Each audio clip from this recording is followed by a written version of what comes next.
કારણ કે આપણે સમજાવ્યું NDS માં કે દૂધ કેટલું હાનિકારક છે આપણા શરીર માટે, અને ચા એવું તત્વ કે જેમાં કેફીન આવે ને ટેનિન આવે. જેમ કે કોફીમાં કેફીન અને ચામાં ટેનિન આવે, તો ટેનિન એ આપણા શરીરમાં બહુ ઝેરી પદાર્થો ઉત્પન્ન કરે, તો ચા ના પીવી જોઈએ. મારો અનુભવ કહું કે હું જ્યારે રેસલિંગ કરતી, હું કુસ્તીની પ્લેયર છું, તો ચા પીને અમે જ્યારે કસરત કરતા ને એટલે એમનો હાફ બહુ ચડી જાય, અમે કસરત પૂરી રીતે ના કરી શકીએ, શ્વાસ વયે ચડે એટલે અમે રનિંગ પણ ના કરી શકીએ. જ્યારથી ચા છોડી ત્યારથી અમારા શ્વાસના બધા દુખાવા જતા રહ્યા. એટલે ચા છોડી જ દેવી જોઈએ, અને તમારા સ્કિનમાં જે ગ્લો આવે ને ચા છોડવાથી આવે. NDS-માં અમે 2014થી જોડાયા છીએ, અને 2014 અમે ત્યાં મેરઠની અંદર અમે ચૈત્રી નવરાત્રી કરી હતી મધલીંબુ ઉપર. ત્યારથી અમે અનુભવ છીએ. ત્યાર પછી થોડું કરીએ મૂકીએ, થોડું કરીએ મૂકીએ ચાલતું હતું.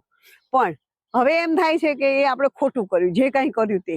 પણ હવે કરીએ છીએ ને એ પરફેક્ટ કરીએ છીએ, અને આમ જ કરવું છે. અને એનાથી ઘણા બધા રોગ દૂર થયા. મારો થાઇરોઇડ જતો રહ્યો હતો. ખાલી 3 મહિના અમે રસાહાર કર્યું, મારા હસબન્ડના બ્લોકેજ ખુલી ગયા, બધું એકદમ પરફેક્ટ થઈ ગયું. મારું કેન્સર હતું, તો કેન્સરનું ઓપરેશન કરાવી નાખ્યું. એનું રીઝન હતું કે ક્યારે એ જીવાણુ ફેલે, કાંઈ શું થાય એની ખબર નથી, એટલા માટે. નકર એ પણ હું ન કરાવત.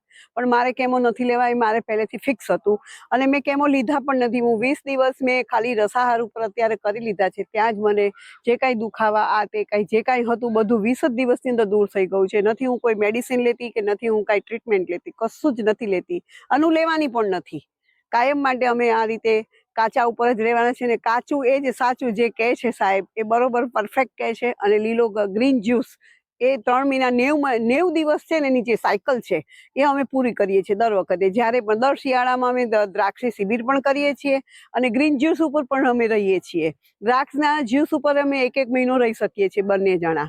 અને અમેરિકાએ મારો દીકરો પણ કરે છે, મારા દીકરાની વહુ છે, અને નાની 2 દીકરીઓ છે, 12 વર્ષની 10 વર્ષની. એને પણ ટાઈમ 4 વાગે મળે છે તો 4 વાગે ગ્રીન જ્યુસ આપે છે. તો એનાથી એ લોકોને પણ ઘણો બધો ફાયદો છે, એટલે એ પણ કરે છે. તો અત્યારે મને એ જ કીધું, આજે જ લેન્ડ થઈ મારી દીકરીઓ ઇન્ડિયામાં, કે અમે કાચું શીખો દાદી, એટલે અમે કાચું ખાઈને અમે નાનીએ તો કહી દીધું, મેં તો દાદી કાચું લઈ જવાનું સ્ટાર્ટ કરી દીધું. બપોરનું લંચ એ કાચું જ ખાય છે એના પપ્પાની જેમ. એ બાપ દીકરીએ તો ચાલુ કરી દીધું છે કે બપોરે કાચું, એમ સાંજે એક જ ટાઈમ જમે છે એ લોકો. અને આનાથી ખૂબ સારું છે, બધા રોગ મટે છે. મારા પગ પણ દુખતા હતા, એ પણ મટી ગયા, એમાં કાંઈ પ્રોબ્લેમ નથી. નગર એક્સિડન્ટ વાળો પગ હતો એની મેળાએ સાજો થઈ ગયો વગર દવાએ, આ કાચું ખાવાથી. એટલે કાચું ખાવું એ જ સાચું છે. તો એ જો જીવનમાં ઉતારી લે ને તો કોઈ પણ પ્રકારના રોગ આવતા નથી, એક પણ પ્રકારના રોગ નથી આવતા, એ ગેરંટી.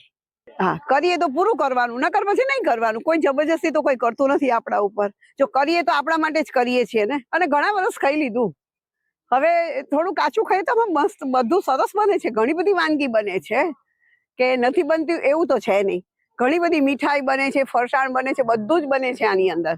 એ બનાવવાનું શીખી લઈએ, અને હું શીખું પણ છું અત્યારે. NDS કર્યા પહેલાં મારા ઢીંચણના 2 ઓપરેશન હતા, અને પગની પાનીના 2 ઓપરેશન હતા.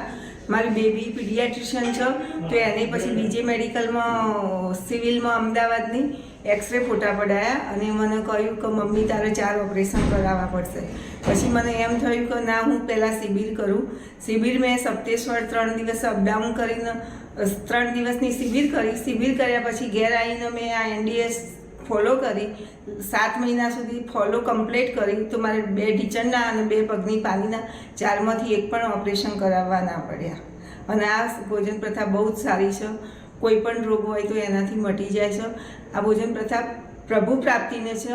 પ્રભુ પ્રાપ્તિ થાય છે, પણ જોડે જોડે આપણા શરીરમાંથી બધા રોગો પણ નીકળી જાય છે. 4 મહિના NDS લગાતાર કર્યું, ગ્રીન જ્યુસ પીધું. દૂધ અને દૂધની બનાવટ જે વધારેમાં વધારે છે એ આપણા બોડીને હાર્મફુલ છે. આપણે પારકીમાંનું દૂધ પીએ છીએ. માણસો સમજતા નથી કે ભાઈ આપણે દૂધની જરૂરિયાત હતી તો આપણી માને દૂધ આપ્યું હતું કુદરતે. આપણે છે એ ગાયનું દૂધ પીએ છીએ, ભેંસનું દૂધ પીએ છીએ. હવે ગાયનું દૂધ છે એ ગાયના બચ્ચા માટે થઈને સારું છે. એ ખૂબ ગાયના બચ્ચાને 1 વર્ષમાં માં બનવું છે. હવે એ આપણે આપણા બચ્ચાને પાય છીએ, પછી આપણે કહીએ ભાઈ છોકરા માંદા પડ્યા. આપણે કુદરતી આહાર નથી લેતા. દુનિયામાં છે, વિશ્વમાં આટલી યોનિઓ છે, ફક્ત મનુષ્ય એક જ એવો છે જે પારકીમાંનું દૂધ પીએ છે. કુદરતે આપણા માટે છે એ ગોડ મેડ ફૂડ બનાવ્યું છે, મનુષ્ય માટે જે ફૂડ બનાવ્યું છે એ ફૂડ આપણે ખાતા નથી, રાંધેલો ખોરાક ખાય છે.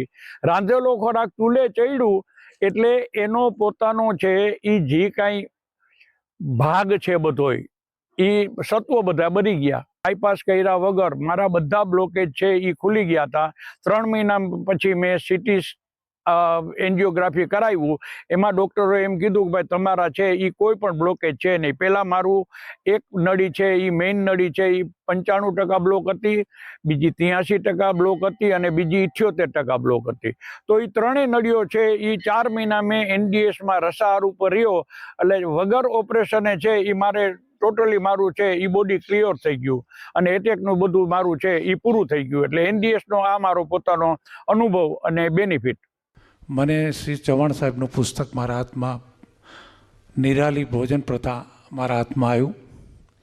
મેં એને વાંચ્યું, મારા પત્નીને પણ એને વાંચવા આપ્યું અને અમે બંને નિર્ધાર કર્યો કે આપણે આ પ્રણાલી, નવી ભોજન પ્રથા અપનાવીએ.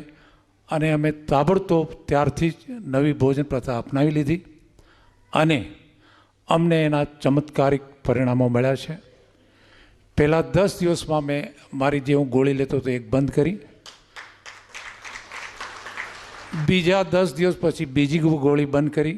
એટલે 20 વર્ષની જે દવા ચાલુ હતી એ ફક્ત 20 દિવસના નિરાળી ભોજન પ્રથાના પ્રયોગથી મારે સંપૂર્ણ છૂટી ગઈ. આજે હું બિલકુલ દવા લેતો નથી કોઈ પણ જાતની. સાથે મારું વજન 12 કિલો કમ થયું છે અને સિર્ફ મને ખાલી આની અંદર જ શારીરિક ફાયદો નથી થયો, માનસિક, સામાજિક, આર્થિક તેમ આધ્યાત્મિક મારી પ્રગતિ થઈ છે, જે અહીંયા કંઈ હું આપ લોકો સામે વર્ણન કરી શકું તેમ નથી. પરંતુ એટલું જરૂર કહીશ કે આ સાચી વસ્તુ છે, આ સાચી ભોજન પ્રથા છે. એનો સ્વીકાર જે લોકો કરશે, જે લોકો એને અપનાવશે એ સાચું સુખ પામશે. એટલે સાચા સુખ માટે, આપણા માટે, જેમ આપણા દેશ માટે મહાત્મા ગાંધીએ સત્યાગ્રહ કરી, અહિંસક આંદોલન કરી, આપણને આપણા દેશને અંગ્રેજોની શાસન વ્યવસ્થામાંથી આઝાદ કરાયો, તેમ ચૌહાણ સાહેબે આજે નિરાળી ભોજન પ્રથા શોધી, એની અંદર સંશોધન કરી, કુદરતના નિયમોને યથારૂપ વળગી રહી અને સત્ય વસ્તુ આપણને આપેલ છે. એનો અમલ કરવાથી આપણે સંપૂર્ણ માનવજાતને રોગમુક્ત કરી શકીશું. તેમજ દવાની જે ગુલામગીરી છે એમાંથી કાયમ માટે આઝાદ થઈ શકશું. માતાજી સરોજબેન અને ચૌહાણ સાહેબ બંનેને મળીએ એટલે ખૂબ જ એક જ નિખાલસ અને સરળ વાતાવરણ હોય. માતાજીને જ્યારે પણ મળીએ ત્યારે મારા ભત્રીજા વહુ કાજલબેનને મળજો, મારા ભત્રીજા પ્રતાપભાઈને મળજો. અને તમે જુઓ તો દરેક સાધક સાથે પરિવાર જેવું વાતાવરણ ઊભું કરે.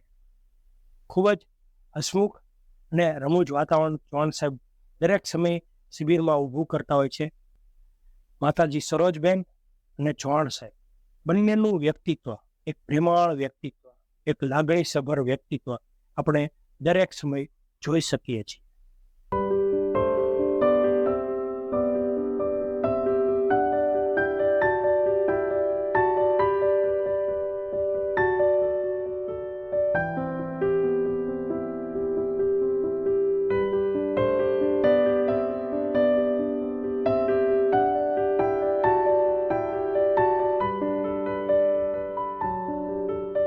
ક્યારેક ક્યારેક રૂઠી જાય, મનાવવા પડે.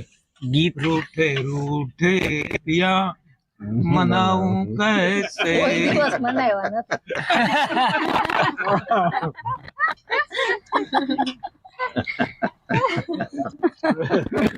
ગીત ગાઓ છો પણ મનાવવાનો કોઈ દિવસ વારો નથી.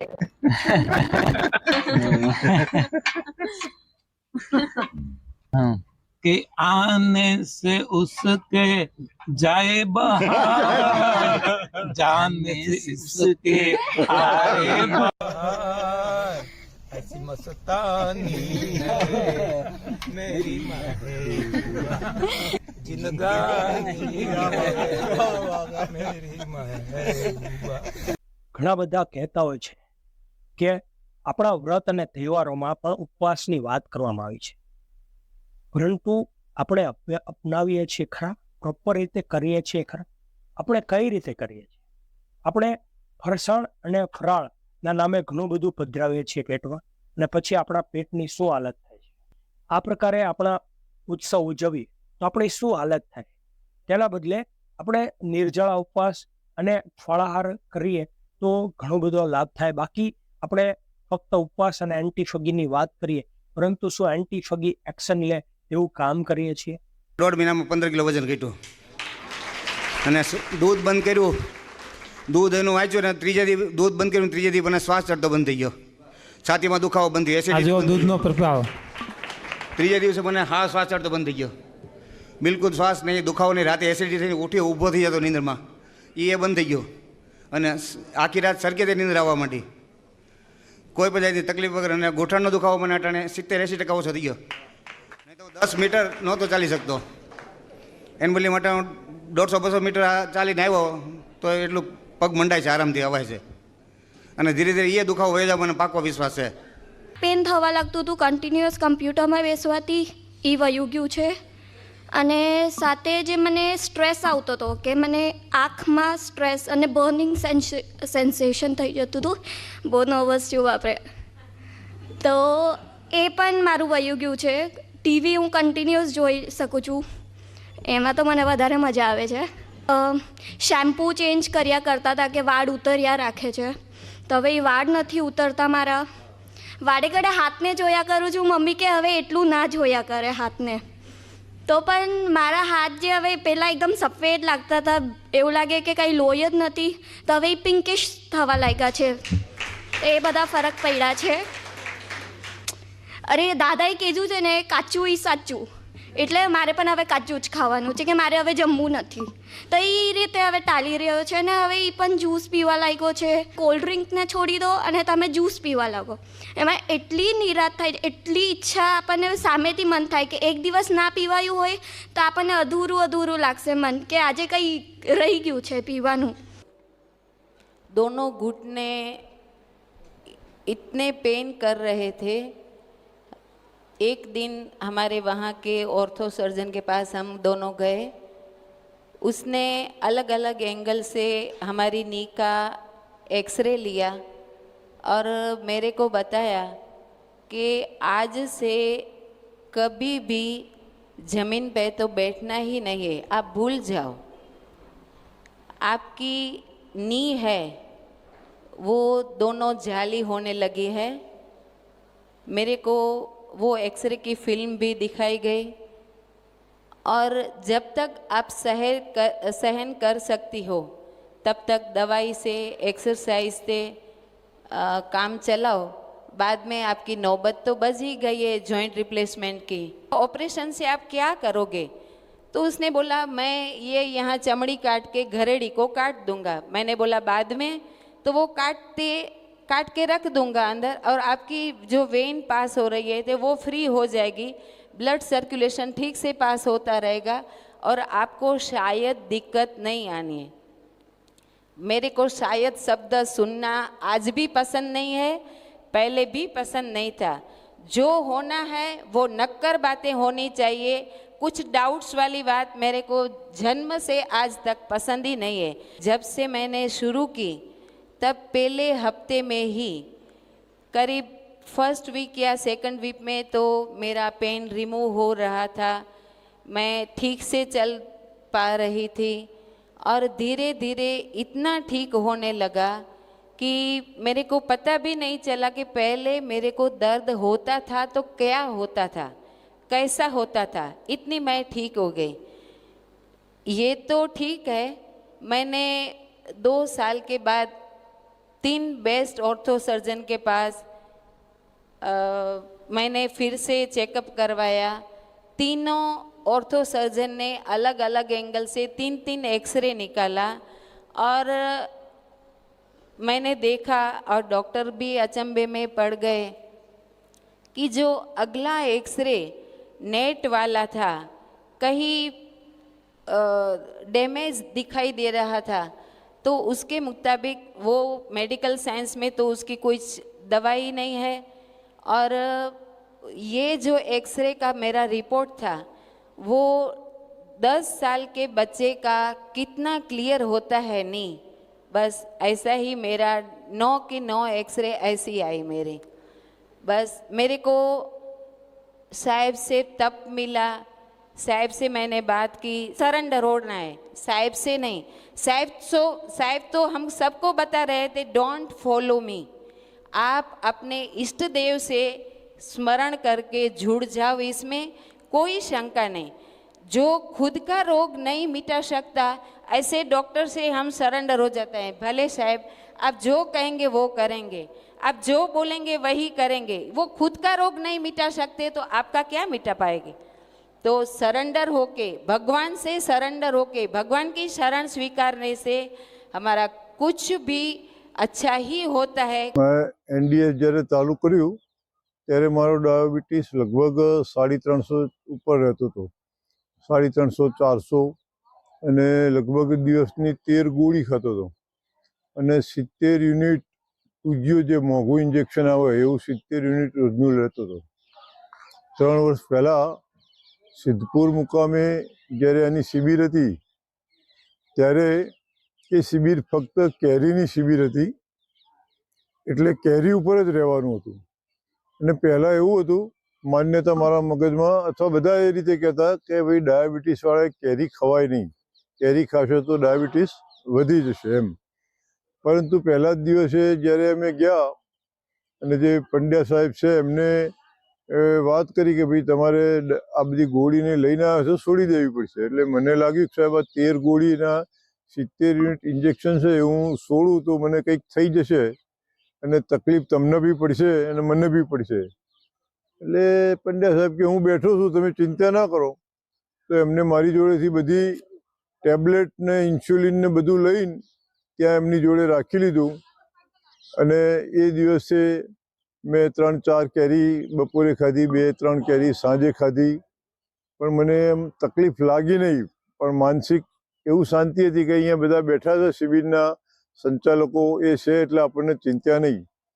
બીજા દિવસે, ત્રીજા દિવસે 2-3 દિવસ કેરી ઉપર જ રહેવાનું થયું, પણ ડાયાબિટીસ થોડો આંકડો વધારે બતાવી દે, પણ એમનું કહેવું હતું કે આ ડાયાબિટીસ જે બતાવે છે મશીન બતાવે છે એ જુદું છે, જે પહેલાં તમને ડાયાબિટીસ હતું એનાથી નુકસાન થાય, આ ફળોનો લીધે જે ડાયાબિટીસ આવે અને ગ્લુકોઝ નહીં પણ ગ્લુકોમેટ કે એવું કંઈક કહ્યું છે કે એના લીધે એ ડાયાબિટીસથી નુકસાન ના થાય કારણ કે કુદરતી છે।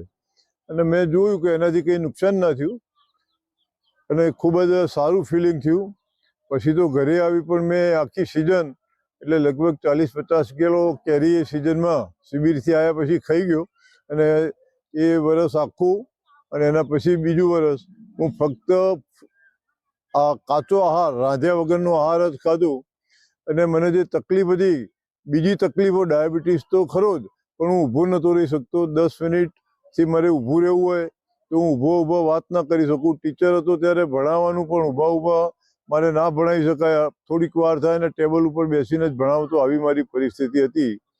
પરંતુ મારા જે પગ એવા દુખતા હતા કે ના પૂછો વાત, એ બધું એ વર્ષે મને મટી ગયું અને હાલ મને પગની કોઈ તકલીફ નથી। હું બિલકુલ 5-6 કિલોમીટર ચાલું તો પણ ખબર પડતી નથી અને ડાયાબિટીસ પણ હાલ ખૂબ જ ઓછો, 200ની અંદર, 150ની આજુબાજુ, કોઈક વખત 200 આવે છે પણ મોસ્ટલી 170-175 એટલો જ રહે છે। અને ઇન્જેક્શન ને એ બધાની મને હવે હાલ બહુ જરૂર પડતી નથી, એટલો મને આનાથી ખૂબ જ ફાયદો થયો છે। મને બીપીની તકલીફ બહુ હતી, મારું ઉપરનું બીપી 200 રહેતું હતું, નીચેનું બીપી 100 રહેતું હતું। મેં અહીંયા સારામાં મહેસાણાની સારામાં સારા ડૉક્ટરની ટ્રીટમેન્ટ કરી, એ દવા હું સવાર સાંજ બંને ટાઈમ મને બીપીની ગોળી આપતા, છતાં પણ મારું બીપી એટલું જ રહેતું હતું। હું એનડીએસમાં જોઈન થયો, એનડીએસ આખી મેં ફોલો કરી, આખી સિસ્ટમ મેં બિલકુલ ફોલો કરી તો મારું બીપી અત્યારે 70-120 રહે છે. એની ટાઈમ કોઈ બી ટાઈમ માપો 70-120 રહે છે. અને ગોળી મારી બીપીની ગોળી બંધ થઈ 5 વર્ષ થઈ ગયા. તો હવેના સમયે આપણે એક નિયમ લઈએ કે હવે આપણા ઘરમાં જે પણ પ્રસંગ આવે, જન્મદિવસની ઉજવણી હોય તો ક્યાંક લીલી વનસ્પતિઓ, લીલા ફળ ફળાદીની હોય. હવે આપણા ઘરમાં લગ્ન પ્રસંગ આવે તો તે જમણવાર પણ આ કાચી વાનગીનો બનાવેલો હોય. આ જ રીતે આપણે જો કરીશું, નાનો એક નિયમ બનાવીશું તો ચોક્કસ મોટું રિવોલ્યુશન આવી શકશે. અને અત્યારથી તેની આપણે શરૂઆત કરવી પડશે. Happy birthday to you. Happy birthday to you. આવે છે કારણ કે રંધાયેલું જો આપણે ખાઈએ તો એક પ્રકારે ડેડ સેલ જ આપણા શરીરમાં પધરાવીએ છીએ ને શરીરની શું હાલત થાય છે. આપણને માનસિક એવું થાય છે કે મારું શરીર છે એ પેટ છે એ ભરાઈ ગયું છે, પરંતુ આપણને આજે રિજુવેનેશન નથી થતું. ફક્ત એક આપણને થોડા ઘણા પોષક તત્વો એમાંથી મળે છે, પરંતુ પૂર્ણ પોષક તત્વો ઓછા રૂપિયે ઓછા ખર્ચે મળતા હોય તો એ જે ગ્રીન વેજીટેબલ્સમાંથી જે ફળફળાદી છે તેમાંથી મળે છે. ખૂબ ખર્ચા કરવા હોય તો અને વધારે રૂપિયા હોય તો અમારો ટ્રસ્ટ ચાલે છે, એને રૂપિયા આપો, અમારે ખૂબ સારા કામ કરવા છે અને આ જે રૂપિયા છે આપના એનો અમે સદુપયોગ કરીશું. બાકી આપને વિનંતી છે કે આવી રીતે ખોટા રૂપિયાનો વેડફાટ ન કરો. ફક્ત સરળ સારામાં સારી રીતે ઇઝીલી તમે સારા થઈ શકો છો તે વાત ચોક્કસ છે. જ્યારે પણ આપણે કાચી વાનગીથી સારા થવાની વાત કરવામાં આવે છે ત્યારે જ આપણને કેમ બધે હજારો પ્રશ્નો ઉદ્ભવે છે. જ્યારે આપણે ડૉક્ટરને એક પણ પ્રશ્ન કર્યા વગર કે એલોપેથીની દવામાં એક પણ પ્રશ્ન કર્યા વગર હજારો રૂપિયાની દવા લઈ આવીએ છીએ અને હજારો રૂપિયાનું ઓપરેશન કરાવીએ છીએ. મારી વિનંતી છે કે તમે આ અપનાવો. તમે ખૂબ જ નજીવા ખર્ચે ખૂબ જ સરળતાથી ઓપરેશન વગર, દવા વગર સાજા થઈ જશો. બીજી કોઈ એવી વાત હોય કઈ જે અમારી ધ્યાનમાં ના આવી હોય કે કંઈક વાત જણાવવા ઈચ્છતા હોય? આપણે મા બાપ કરતા હશે ને તો છોકરાઓ આપણે કહ્યું નહીં માને, પણ એ જોશે મા બાપની કે આ રીતે કરે છે તો એ લોકો એ જોઈને કરશે. આજ નહીં તો ભવિષ્યમાં તો કરશે જ. અમને એવી આશા છે કે બાળકોને તમે વહેલા તૈયાર કરી આપે તો એના માટે ભવિષ્ય માટે સારું છે. વાહ વાહ. સરોજબેન અને ચૌહાણ સાહેબ બંનેની ખૂબ આશીર્વાદ અને આ વિદ્યા ઉપર અને સમાજમાં વર્ષા છે અને આ જ રીતે સતત આપણને જેમના આશીર્વાદ વરસતા રહે અને આ જ રીતે વિદ્યા વિકસતી રહે તેવી આશા કરીએ. ચૌહાણ સાહેબ અને માતાજી સરોજબેન છે તેમને દીર્ઘાયુષ્ય મળે તેવી મંગળ કામના કરીએ. મિત્રો, આ જે સાધના છે, આ વિદ્યા છે, તેને અપનાવીએ, આપણું જીવન પણ શુભ અને મંગલમય બનાવીએ અને ચૌહાણ સાહેબ અને માતાજી સરોજબેન સાથે એક સાથે બધા સાથે મળીને સામે આવીએ અને આ જે વિદ્યા છે એનો પ્રચાર પ્રસાર કરીએ, જેથી અનેકોનું જીવન બદલાય, અનેકોનું જીવનમાં પરિવર્તન આવે અને દેશ સમૃદ્ધ બને. એ જ મંગળ કામના કરીએ છીએ. આ જ રીતે નવા વિચાર સાથે નવી વાતમાં ફરી મળીશું.